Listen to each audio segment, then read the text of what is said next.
आज की कहानी का नाम है आदमी एक खूबियाँ तीन।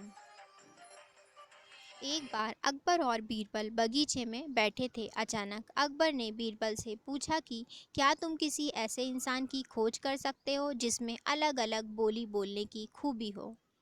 बीरबल ने कहा, क्यों नहीं, मैं एक आदमी को जानता हूँ जो तोते की बोली बोलता है, शेर की बोली बोलता है और गधे की बोली भी बोलता है।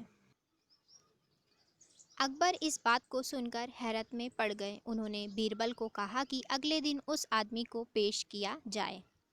बीरबल उस आदमी को अगले दिन सुबह दरबार में ले गए और उसे एक छोटी बोतल शराब पिला दी।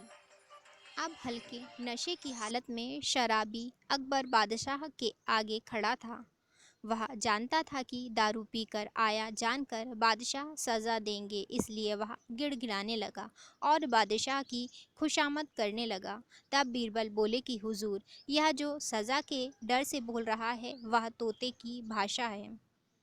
उसके बाद बीरबल ने वहीं उस आदमी को एक और शराब की बोतल पिला दी। अब वह आदमी पूरी तरह नशे में था। वह अकबर बादशाह के सामने सीना तान कर खड़ा हो गया। उसने कहा कि आप नगर के बादशाह हैं तो क्या हुआ, मैं भी अपने घर का बादशाह हूँ, मैं यहाँ किसी से नहीं डरता हूँ। बीरबल बोले कि हुजूर, अब शराब के नशे में निडर होकर यह जो बोल रहा है वह शेर की भाषा है। अब फिर से बीरबल ने उस आदमी का मुंह पकड़कर एक और बोतल उसके गले में उतार दी।